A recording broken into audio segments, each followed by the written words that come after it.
Welcome, ladies and gentlemen, to another amazing match. You better buckle your seatbelts because we're going in to Delta Siege Dry. On the bottom left of the map, we have the three of us, Tank Tom, Twig, and myself. We've decided to take one entire corner so that we can absolutely power down the other team and win this one in mere moments. Don't look at the timestamp and guess that that didn't work. Twig, I don't know what to say here because we haven't. Yeah, we win this one super quick, I swear. Yeah, look, I'm going to take this one as my fault. I thought of playing this one a little bit differently, kind of comming a little bit. I just had some really bad ideas, and I think I delayed the result for this game quite a bit. So yeah, Twig is bad this one. In the yellow trunks under the tag of AllReasonNoLogic. Tank Tom and Predator, they do great, but we'll see how that unfolds. Just while that happens, we're going to look at our opponents. We are going against some slightly lower skill down the bottom side of the map here. Having said that, we've also got the lowest skill on our side as well. That does make for some interesting events coming up. Got the green and blue on the top of the hills up against cream and pink. We are just hoping that our teammates can hold there while we do our thing. So, on the front line with some pawns, getting some scout out, got some patrol commands going so that we don't have any obvious leaks. But getting a bit more aggressive now that we've got a few more pawns happening. This must be a new experience for you, Tom. It's 1 minute 47 and you don't already have units in your opponent's base.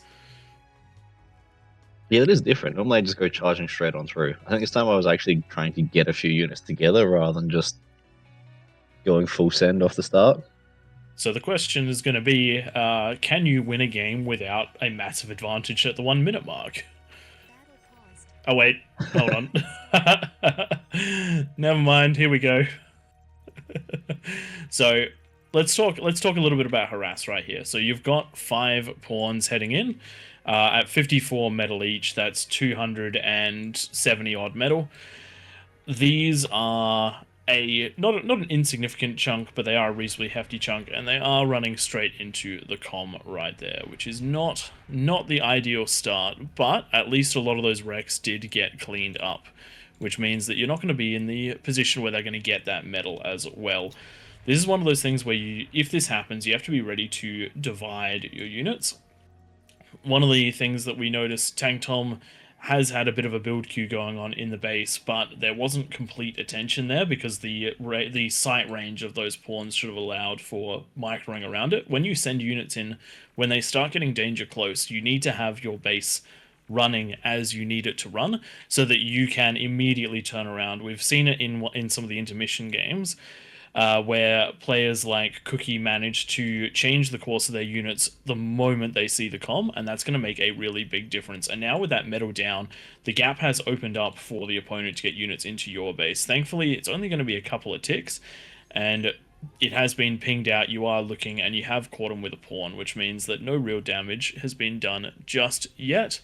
Though it does look like one more is slipping past just because of a bit of mis-microing there. Thankfully, the opponent, same thing. But it means we've seeded the middle of the map. And that's quite an important one. The comm has managed to go up undefended, unharried, and is trying to grab a forward position. And even though we're going to have units pushed in by myself, because we did talk about going an aggressive strategy, they're getting the same thing. The players behind, in both cases, are actually sending everything forward. So we're actually sort of closer to even than you might expect. At this point, we're essentially on the back foot and looking to just try and hold that middle line rather than trying to establish and maintain something, because they've managed to set up pretty much a mix over the middle. Yeah. What we're seeing here, they've got about 500 metal advantage in their army, the other team. I've only got these few brutes. I was hoping to build up numbers and do some sort of push straight through the middle. Unfortunately, though, this player here, going into there's so much metal here into light mines. Oof, yeah. Yeah, that could have been a couple units that could have been defending the base, and now nothing in the base, no LLT. Sorry, there is one LLT there, my mistake, but positioned such that it can't shoot through any of the wind, and that's pretty much a base wipe minus the lab. One of the things that's quite important about this. When you do have a low OS player on your team, we went in there with a strategy. We didn't consider that we needed to change that up the moment we saw a low OS player next to us. You can't rely on them making good decisions because they have that OS for a reason most of the time. I'm making a And real here, big mistake here. I mean, just as I say that, I'm moving my units, but I'm really focusing and getting my eco up in the background, not building any more units. I just wanted to get enough through to do some real damage. And essentially, you guys have been 3 versus 4. The other team's really keeping those curses on the front line, whereas our team, well, I'm not. I'm on the back line. And now Brown is in the same situation, just trying to get that eco back up, building wind with the commander, and just lucky that he's not getting pushed that much by the lime green player, Male. yeah, it's actually insane the way the lime green player had our brown player dead to rights. And then instead of doing anything with that, they've built a wall and they're hiding their units behind it. They could have brought their units across to crush us. If all 3 They armies just fight were... commanded. We wouldn't have necessarily held against that. Exactly. Is really important when you're making those decisions, because we could have lost entirely here. And if the roles were reversed, this is the sort of thing that we're talking about, having to make those calls, not just to fight your lane, but fight other lanes. So what we have to do right now is we have to try to claim as much back as we can over here, which is what we're seeing right now with this attack. Unfortunately, Twig's Brutes are a little bit far behind the front line, but there's still plenty of damage being done. The Whistlers are prodding damage in. Tank Tom's getting some sieging, unfortunately does find the comm, and because the Brutes were a little far back, it does stop their advance, but a few units have made it through. And this is the sort of thing that you need to try to do. The front line will always be strong, but as soon as you get past it, there's almost no chance. I wish we'd scouted that T2 factory on the front line. Oh my god. But damage is damage, and getting units into the base is not bad. Here, there is the opportunity to over-micro, but the reality is what you want to try and grab is things like the build power, and in this case, if there's no lab here, the build power is not overly relevant, so try and grab the wind to really slow them down. Potentially the mexes too, but if you can target one of the sources of income, that'll be a big problem for them. And I'm also keeping a large chunk of the army off of the front line because they are chasing, just sending it where it needs to go. And redemption for our brown player, they managed to somehow sneak past blitzers into the lime green player. At the same time, I've jumped down and followed your little run on the bottom and going through now with Brutes to do the damage that you weren't able to find with that LLT in the middle of the base. So really nice out of the brown player there, a wipe on that side there, and now we're looking at a wipe down for the cyan player too. So 2 bases down in a matter of 30 seconds. We really are feeling good about the game at this stage. Really good reaction under green here though, so I'm going to get taken out Definitely buys us some breathing room at this point, and it was great to see, like, particularly on our lower side, it was all 3 of us move through at once, which then caused a big response, which means that it opens up a whole bunch of things. One of the crazy things to consider is we're 8 minutes in, and there's 13 units in the middle of the map on our side. Nobody has anything to do anything much with. Everyone is chasing. We're hanging on by the skin of our teeth at this point. Yeah. And one of their players has left because of that damage. I probably wouldn't have if I was in their position. I don't think that's crippling damage just yet, but it does allow us to take their comm and take their lab on the front line without any real resistance, and that's going to put the enemy in a pretty bad spot. But they've got that frontline T2 factory, which is going to put out some pretty scary units. So the position that we're in right now, we haven't been successful with reclaim. We haven't been overly successful with holding and fighting the middle and building up units. We're very low on the unit count. We're very low on the eco count. And we're not taking the advantages that we should be taking with open lanes, with open areas. If you look through the middle right now, we know we've just killed a huge amount of stuff. We've been in their base. We know that there's not much left. And yet, I'm sitting back here with 6 Brutes. Real I've problem got my for Whistlers us. not pushing forward. There's a lot of opportunity here, and this is it's hard to sometimes say, but with more radar, with more efficiency, we 100% could have pushed through and broken this T2 lab before it became a problem. Yeah, you can see they've built that off of almost no eco in the background there, and they've been able to use the take command on the player that left. So we thought, great, a player's left, advantage for us. It's actually not that much of an advantage. If you can get double the eco, if you've got 3 extra mex points, and it's all going into T2 units while your opponent's on T1. As long as they don't push through, you've got big problems, and the Mausers are out, and they're coming out in numbers. I think there's a bull in the So we've seen that lab now. Yeah, that bull's going to do a lot of damage. Something to bear in mind, if you do end up in a situation like this where you have T2 and the opponent doesn't, bulls are really, really tough to kill with T1. If you have a lot of T1, different story, but if you're in small amounts like this, 7 brutes equivalent, a couple of whistlers, it is just going to ride roughshod, and it means that you can use your Mausers almost without any sort of risk. So this player here, Scanner, really nicely done. Good timing with this T2 lab. Only a single beamer protecting it, a couple build turrets, putting their full 14 metal per second into just units, not doing anything else in the background. Sorry, a couple wind coming down. That's not using too much eco. But that's keeping us at bay. That's distracting us. Tom, nicely done with his Centurions. It makes it rough for us to push past anything. Without a air player on our team actively monitoring the skies, there is a nice big bombing wave headed our way, and the whistlers were out of position, so very little that can be done about this one. Thankfully for us, not good bombs dropped. That could have been absolutely devastating, and a little bit of a slow response as well. Twigs getting up a SAM, but unfortunately, a couple of thistles would probably have been a slightly better call here, just because of how slowly the SAM is coming up. Yeah, unfortunately, I've only got the 14. Well, now it's 17 metal a second. I do get lucky here though. These here did not end up doing much damage at all, only taking out 6 wind. Tom's base, on the other hand, this is a little bit worse. Losing about half the wind. As soon as these came through, I built the AA tower and started building nothing but AA bots. Yeah. And I'm fairly sure, if I remember correctly, we end up with way too many AA bots. they came unuseful. We'll see them again later. It is what the other it is. thing that's nice here is that while it absolutely sucks for me, I'm essentially expendable. Just jumping to the T1 versus T2 fight in the middle. Look at this. I've done half of a bull's health and lost 4 T1 tanks. That's not good. That's not good at all.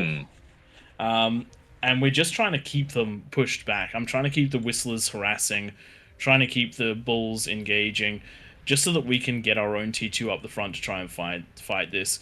Not absolutely perfect micro, but when you're trying to do things in the background, I'm pretty sure I'm getting ready to try and micro as well. You can see that my builders have been eating themselves because I over invested in them. That's right. This is the game where you had about 15 or 20 of these, did you? Yeah, so my build queue, I ended up, instead of alt-clicking in a constructor, I must have accidentally clicked in a constructor, so I was building 1 stout, 2 whistlers, then a construction vehicle. Plus side, no build power issues. Downside, about 2,000 metal worth of builders. One of the key bits for this game was this was incredibly scary for me, not having a lab at this point.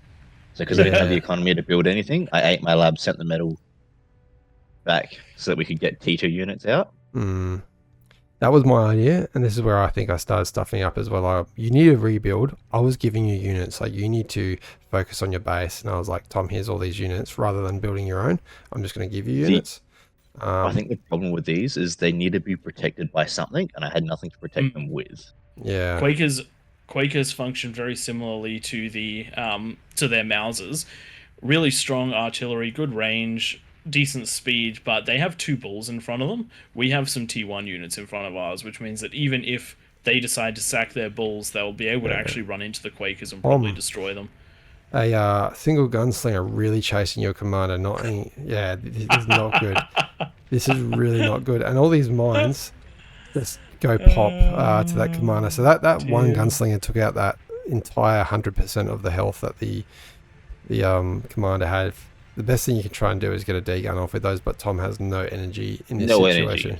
No energy. Something to bear in mind, mines are good. They're very good in choke points, in areas that units are going to go. If you have gotten to the point where these mines are useful, you've probably got yourself in a really bad position. Yeah, very lucky again. Luckily, this player here got raided by Brown, and so they're just porking up. They're not even trying to progress into what I'd consider not a very strong defense. One problem here, though, is there's a lot of metal sitting in the middle, and what is that? About 2k metal in the middle, and it's all going back to their eco player who has already got their fusion up. T2's coming out. They're expanding nicely, and just with the those couple res bots out ecoing us. Metal is, having said that, eco is about the same for the teams. Maybe slightly in the advantage of the blue team, depending on reclaim, maybe. Or just jump down to my comm. Large amount of tanks over here. I realize it's too many to survive the comm if I try and run it away. So a couple of D guns. This is something, if anyone knows how to fix this, I end up having an issue where when I start D-gunning rapidly, my comm deselects, and I think it's because I click faster than I'm pressing D. Is there a way to overcome that doesn't involve me getting better and clicking D just before actually clicking with the mouse? Because that would be amazing. Tom, really nicely, so I did say I shouldn't have given him these units, but he's managed to snipe the lime green commander there with those Quakers and some scouting tigers. So even though there's a lack of radar vehicles with long range, he's just been constantly microing these to the best of his ability. That's something Tom's very good at, that we always try and take advantage of in these road to 30 games. We knew that player was there, so I could pick them off. In a similar way, this engagement here, using the whistlers to draw the units in so they can be hit with the Quaker, similar sort of story there. Unfortunately, the Quaker's a little slow on the fight command, so we weren't quite able to clean them up. But now they're in big danger of those bulls, and this is one of the things that I was talking about, saying without the front line, these bulls could just run straight forward and take out the Quakers, and the Quakers are a big part of our defenses. Because look how quickly they go down. I think it's 4 shots or something from a bull to take down a Quaker, maybe 5. That's not really not smart. The metal trade here was very much in favor of the enemy. Tom took in that tiger to distract the bulls, so rather than just racing in, the bulls got distracted. So just a bit of a mind game there to keep them away from our bases. It also provides a bit of a surround bonus as well. Yeah. But the main thing is just to get them not running forward. So these 2 units. Something we need to talk about here. It's 17 minutes. We have nothing. We have basically nothing. We are just finishing up the T2 advanced metal extractors for myself and Twig. But energy is low. Scaling hasn't been happening. We haven't been getting the reclaim. Tom's got his as well. Oh, sorry, I didn't realize. Tom's got his as well, but I've just rebuilt a lab for the first time in what's it, 5 or 10 minutes. This is not great. If you compare that to a player like Green, 124 wind for Green, and they've been on the front line holding me off the whole time with what they have. And a lot of it's actually been to do with that, with having enough energy for that comm to be invisible and just scaring my units back, the handful of T2 units. But the reality is that we have fallen behind here. And one of the things that we really should have been doing is Twig and I should have focused units when Tank Tom was attacked. We should have made sure that he could get back into the fight. Then when we had a sizable enough force on the front line, gone back into eco instead of this hybrid approach where we attempted to do the whole lot at once. Because we all know that you're better off getting units when you need them, and we all know that you're better off getting eco when you don't need units. Unless you're trying to win out the game. And this isn't a position we can easily win out, because they are just... Their purple player is in a very similar position to what we are, except with the additional eco of another spot. Low wind, low energy, but T2 metal, as you can see from what they're doing, they actually are slamming down the solars in order to just spend some of that metal and to get units up, and this is actually really good out of them. They're low on energy, they're fine on build power, they're high on metal. This is a good temporary solution, because the more units they get out, the more chance that they can just overcome us. Alright, the Tsar is on the front line. Gunslinger's trying to catch up to it, but they're going to pull back. I do have to point out that Brown did really good before while Prey was talking. He managed to defend the gunslingers that were going in with the mines, and a number of Janus. The Janus reaction, putting out that high damage with those single shots, were perfect answer to the T2 unit. Something Right. I do want to say, the brown player in this circumstance, they're not actually a bad player. They have just made some bad decisions. And when I talked about at the beginning of the match about how when you have an OS4 player, you need to make that consideration. This player has won enough games to be at to not be at OS0. They're 3 Chev, which means they have some experience in the game. The mines may or may not be useful during the course of the game. Not the greatest decision. The amount of defenses put at the front early game, not a great decision. But the run by, the defense there, that sort of stuff is really good. So there's a player like this would easily be able to jump their OS, being exactly as skilled as they are, but making slightly different decisions. Next step for them is to recognise that this is on the front line. Tom's made the right decision here, and I think we communicate like spam perfect. Here we go. Brown has reacted. My eco is low. Make spam. You guys have got the big units. I can be the distraction. And spam is such an important part of this game, especially now that these bad boys are out. The starlights are on the front line for the purple player. They hurt. They freaking hurt. And we just want to find them. While this is going on, I've seen that Twig's got the Tsar on the front line, the T1 units are going in, the spam is there. My contribution to the front line, at least for now, is over. You can see the ecos going up in my base. I wish it was there. Look at these tanks. Look at the tanks. It would have been good if we had more on the front line, but you have to take the opportunity to eco when you can. And so I'm going into the build power that I've been missing, into the wind, and I'm expanding my eco incredibly quickly. A few minutes ago, I only had about 20 wind. I'm already up to almost 50. In another minute or so, I'll have a T2 and a fusion. And that's what you have to do. You have to take the moments. I don't think we're under threat right now, so I'm going to try and maximize our win potential by moving from T1 to T2 units, because the T1 units are getting slaughtered out there. Yeah. What I do like is our eco player has just sent an affordable amount of hounds down to the front line. Sent 10 to the front line, 2,800 metal, but they have the eco for it. Tom is now just trying to get through with this spam, which really takes up the APM of the 4 other players on the opposite side. Sorry, 3 other players now on the opposite side of the map to us, whilst I eco up a little bit. One thing I need to point out, I made a terrible decision in this game, and I was like, I'm going to build 3 fusions and give 1 to each of these guys so they don't have to worry about energy. Don't do that. Just keep it for yourself, and you can go into so many more units and give the units out. Don't, unless there's a massive energy crisis, which there definitely isn't for Prey. Maybe a little bit. There was for me. Yeah. Giving 1 to Tom was the right call. Giving 1 to me, I probably could have eaten my lab, built 1, and gone back into a lab, and it would have delayed my Mausers by about a minute. But again, I don't feel like we're under threat right now. Yeah. So one thing that's probably worth considering for us is, rather than leaving it with Prey, giving it to him long enough to boost his own and then taking it back. And then sending it back. Yeah. Yeah, that actually could have worked, because I have 600. I have a lot. I'm using a lot less energy than is being produced, so easily could have dealt with that. And a lot of it's going into conversion. And while conversion is nice, if it can all be concentrated on one player that can get those big units out, like a banish or ball or something along those lines, that'll make a big difference.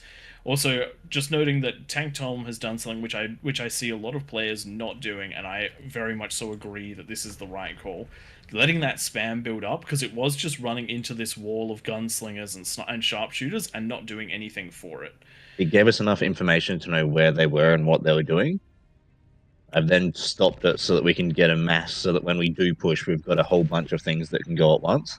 And you can see here I've split off a few to see what's happening up there and provide some support, but not necessarily committing everything to that. Where they definitely would have helped that T1 army survive, but if I'm being honest, I'm not worried about a T1 army surviving at this point in the game. Yeah. No, T1 at this point is sacrificial.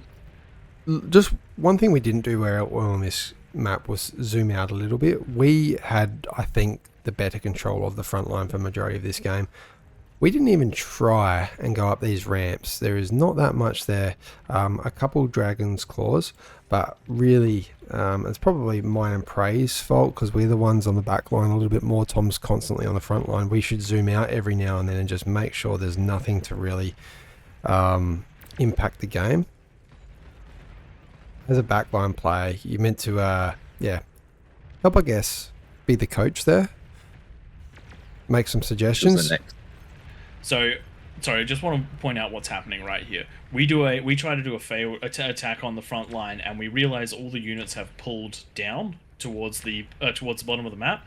The call was made. I think I was even yelling at Tank Tom. Yeah. Go around, because ticks in the back line will run absolute ravage. And so while this air attack is coming through, Tank Tom does have ticks in the green base. And they find something juicy. Big wind farm. Big wind farm with conversion built in. Do not build your conversion in. If you want it to survive. Yeah. So that's huge. That's absolutely huge. That's all the economy except for 18 wind down for the green player. That's going to completely stall out their APHIS. If you can That's get gonna this stall out build everything. power. Ooh. And oh no, I didn't even notice those ones. The build power is going too.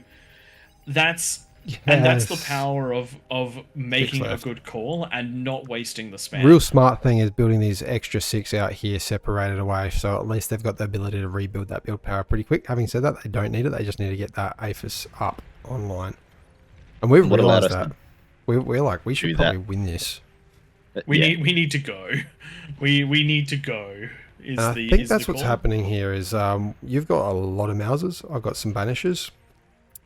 Tom, one mistake here. You've reacted to air after the air's been. That means they've got no air left in their base, so you don't need this full reaction of bots. I think just the spam. It was that I was crying out like, spam, where's the spam? Yeah, this is where the spam, this amazing spam has disappeared, and we're like, oh shit. Right when we need it most. And especially with a ghost here. I didn't even know about this. Yeah. I'm looking at the green player beneath us. Oh. I had some AA bots at this point. We moved everything over to the far side, and you know what? The massive number of res bots are slowing. Sorry, of anti-air are slowing down the units, and actually dealing self damage to them as they ride up against them. At this point, I was like, I have these. They're here. Yeah. All I need to do is try and slow stuff down. Look at this. Look at the Build they're being power. reclaimed. Build power. They're about to be reclaimed. Not needed right now, Tom. You're unfortunately, building these has meant ticks can't come out. Yikes! Luckily that separate construction tower was there to take everything out. I've reacted with the wasps. Thankfully, it's actually not that bad of damage because you still have a fusion in the back line. Yes. But this has now caused a big problem. The sharpshooters and the gunslingers are in the middle of the map. Yeah. So what should you do to this? The spam is gone. And there's an answer that was produced in this game. Tom has made a bit of a mistake here. He's just gone straight back into this same build power, which is going to take all these construction turrets' attention off of the lab. And what needs to happen is just another T1 lab, and I think Prey maybe directed that, saying stop building construction turrets in the game, just build the ticks, because that's all you need to do, is stop this deadly line getting through to us. These gunslingers ahead of these sharpshooters, they're going to hurt if they push. We are so lucky that they backed out here, because if they hadn't backed out here, they would have been able to walk in through and crush. Push as far as you can before you're forced to turn around. Don't turn around because you go, I've done a good job. Moving on. If you can keep walking forward and shooting, keep doing that. I am so confused by some of the decisions that you've made here, Tom. You've even reclaimed some of your build power. That's because I wanted to set up the optimized I know, you're going into even layout more. for the two. Into even more. I am eating the other build power to achieve it, though. Yeah. Oh dear. So the He's got a lot of answer metal. to this is definitely not is to wait to do this, because there is a imminent threat on the front line, and that's They're the sort of decisions that are going to be make or break against a tougher opponent. Thankfully, we had just enough ticks to get vision and just enough Mausers to lay on the hurt. That this front line is collapsing, because once you start engaging with Mausers, you can't stop. And the ticks have come online in just the nick of time too. My god. That was, I think, one of the closest timings that could have happened there. But thankfully for us, it's a complete annihilation of the enemy forces, and we can now start pushing in to a very large degree. But that was a matter of like seconds between disaster and winning the lane. Unit choice also would have made a pretty big difference if they'd had any big hitters instead of those gunslingers. Gunslingers are fine, but they're not actually that fantastic. If there had been units like if there'd been a fat boy there, that would have been game over for us. All right, I've got a couple of bombers. They're trying to get some value on the way through. I got absolutely nothing out of those, so absolute waste. I think I was trying to ping our air player to send in their fighters with the yeah, there you go, big arrow drawn on the game, and maybe the gunships are going to get in now. We want to get this lab before our Razorback gets out. Something to talk about that is quite important while this combat's going on. Their eco player has 4 fusions. Our eco player has 3 aphis and 2 fusions. Something which has happened in a very big way, even though this was a struggle for us on the front line, even though we made a lot of mistakes, we didn't make enough mistakes that the eco player had to become a frontline player like their eco player did. Their eco player was responsible for all of those gunslingers, all of the sharpshooters, which meant that they just stopped building units completely. So they stopped building eco completely. And the result is 19 Marauders on the front line for our eco player at the perfect time, when we were ready to push forward with our army. And that's the thing. You don't have to be the win condition on your team if you're fulfilling your role. If you're a frontliner that's letting your backline, that sometimes can be good enough. And in this game, I think that the other team had multiple opportunities to win on the top half of the map, which, by the way, sorry, we barely looked at that. They also had opportunities to win on the bottom half of the map, but you'll find that in every single game that you play, the important thing is to keep creating those opportunities for yourself and then taking them when you see them. Right, doing a lot of damage there, and looking across at the graphs, let's just check out the team stats. Oh boy, I did not even realize. We just really were mixed in the middle there with everything. Our energy and metal was probably a little bit, I can see your orange color down there. Very focused on frontlining, and I didn't do a great job of scaling, considering that I was trying to take more of a greed position. You can see I'm just halfway through there. Damage dealt though, exact opposite the whole way through the game. Praedyth right up there, Tank Tom supporting, and I kind of just come online at the end, about halfway through. Not the best tactic by me, trying to greed a little. We could have won that earlier, I felt. We had a lot more army value. We just made some poor decisions and got the win, though. That's what counts, and I enjoyed it. Something which I think is quite important to look at just before we go. Damage efficiency. If you look at the total, metal produced for both teams, it's about 50,000 ahead for the red team, but the damage efficiency is 99% for the red team compared to the 87%. That means that even the areas where we weren't doing so good, aka me not having the greatest eco and being well and truly under the player that took two bases worth on that front line, that damage efficiency actually makes up for it. So your micro can make a really big difference. Your macro is what's going to give you the tools to win the game, but you need to have some of those micro skills, and working on those, picking the right units for engagements, and in particular team compositions, aka Tom's ticks ate so much damage in front of these Mausers in three different points. It meant the Mausers lived to build up and the enemy units didn't live to build up. Ticks are OP. I've seen games where players just keep scaling their T1 labs, and as long as there's no Junos, ticks can win the game. So we're going to continue this journey with the idea of playing as a team as compared to playing as 8 individual units, and hopefully we'll keep going on from there. But I've been Predith. Like, subscribe, comment, tell us all the things we did wrong, and particularly tell us what you want to see out of these replays more and more so we can try and give you the content that you want. Joining me has been Twig and Tank Tom. We hope that you have enjoyed the game. See you next time. See you guys.